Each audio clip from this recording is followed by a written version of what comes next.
Hello everyone, I am Sati Banerjee, Assistant Teacher in DICB, Durgapur Ishwar Chandra Vidyasagar Public High School, HS. Today I will discuss about class 12 chapter Continental Drift Theory. Continental drift theory first propounded by Alfred Wegener in 1912. 1912, Alfred Wegener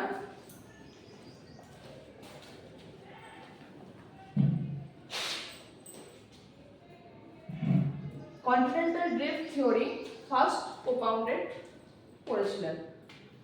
continental drift theory, continents আমরা তো already জানি যে আমাদের total আর্থ সারফেসে 7 continents, but millions of years ago 7 continents আমরা এখন world ম্যাপে যদি এখন দেখতে চাই, যেরকম একটা কন্টিনেন্টসের একটা আমরা পিকচার পাই ওয়ার্ল্ড ম্যাপের মধ্যে, আজ থেকে প্রায় 30 মিলিয়ন ইয়ার্স অ্যাগো সেরকম কিন্তু কন্টিনেন্টগুলো ছিল না। কন্টিনেন্টগুলো ছিল কীরকম, একসাথে একটা পাঞ্চিং ফরম্যাটে কিন্তু কন্টিনেন্টগুলো লোকেট করতো।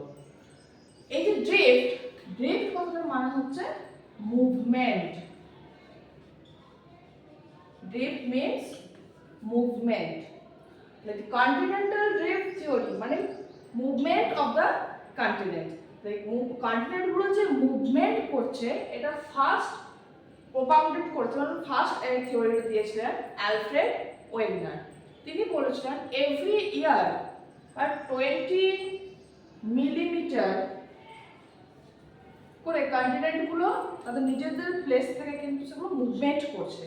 এই যে কন্টিনেন্টগুলোর এভরি ইয়ার 20 মিলিমিটার করে যে মুভমেন্ট অফ দ্য প্লেসিং, এই থিওরিটাকে তিনি বলছেন কন্টিনেন্টাল ড্রিফট থিওরি। তিনি এই থিওরি রিগার্ডেড ডিফারেন্ট প্রুফস দিয়েছিলেন, কারণ কোনো একটা থিওরি জাস্ট ইনভেন্ট করলে হয় না, সেটার এগেনস্টে অনেক কিছু প্রুফ দিতে হয়। তিনিও ঠিক সেরকমই অ্যালফ্রেড ওয়েগনার কিছু প্রুফ দিয়েছিলেন। First number 1,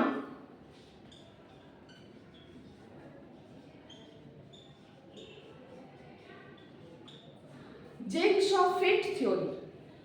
jigsaw fit theory means আমরা যদি একটা ওয়ার্ল্ড ম্যাপ দেখি, ওয়ার্ল্ড ম্যাপে আমাদের ঠিক সাউথ আমেরিকার পোর্শনটা অ্যান্ড আফ্রিকার যে পোর্শন, দুটোকে যদি আমরা খুব ভালো করে ওয়াচ করি, কি দেখতে পারবো যে সাউথ আমেরিকার যে খান সেটার সাথে কিন্তু আফ্রিকার যে খান বা বেন্ড সেটা কিন্তু একসাথে যুক্ত হয়ে যাচ্ছে।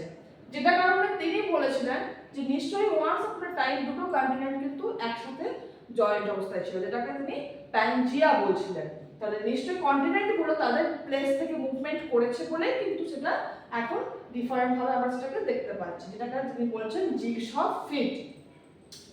নেক্সট নাম্বার 2, তিনি কিছু ফসিলসের কিছু প্রুফ দিয়েছিলেন। ফসিলসের প্রুফ বলতে তিনি লক্ষ্য করছিলেন যে আমাদের যে কন্টিনেন্টসগুলো রয়েছে তার মধ্যে কিছু কিছু কন্টিনেন্টসে কিন্তু সেম ফসিলস পাওয়া যাচ্ছে, যেমন glossopteris. Glossopteris means ferns like plants.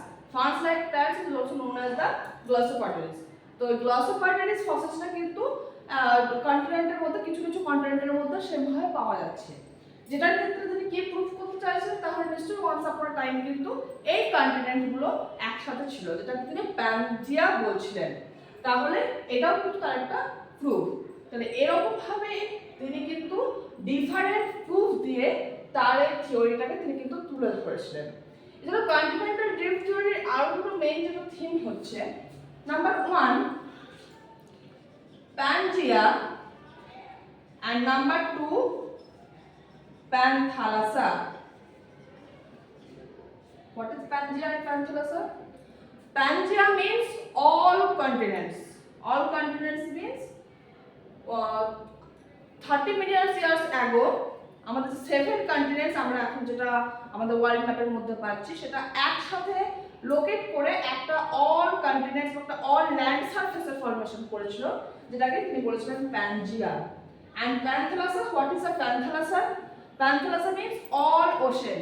ওই যে ফুল যে প্যানজিয়া যেটা ফরমেশন ছিল, প্যানজিয়া সারাউন্ডিং পারপাসে যে ওয়াটার বডিজ যেটা ছিল, যেটা এখন আমরা ওয়ার্ল্ড ম্যাপের মধ্যে 5 ওশেনে ডিভাইডেড হিসেবে পেয়ে যাচ্ছি, সেই 5 ওশেন একসাথে যুক্ত হয়ে একটা হিউজ একটা ওয়াটার বডির ফর্মেশন করেছিল, যেটাকে আমরা বলছিলাম প্যানথালাসা। প্যানজিয়া, প্যানথালাসা এই দুটো কিন্তু আমাদের এই কন্টিনেন্টাল ড্রিফট থিওরির মেইন দুটো থিম, যেক্ষেত্রে আমরা সেটাকে দেখে বলতে পারবো যে এই যে প্যানজিয়া, যেটা আগে যেটাকে আমরা প্যানজিয়া বলতাম, সেটা বর্তমানে সেটা ব্রেক হয়ে গিয়ে কন্টিনেন্টস তাদের নিজেদের প্লেসটাকে চেঞ্জ করেছে, যেটাকে ওয়েগনার কন্টিনেন্টাল ড্রিফট থিওরি বলেছেন। কন্টিনেন্টাল ড্রিফট থিওরি রিলেটেড আজ দুটো প্রুফ আমি ডিসকাস করলাম, জিগসফ ফিট আর একটা ফসিলস রিলেটেড। এছাড়াও আরও কিছু প্রুফ রয়েছে অ্যান্ড এই থিওরিজ কিছু ক্রিটিসিজমও রয়েছে। নেক্সট ক্লাসে আমরা এগুলো আবার ডিসক্রাইব করব।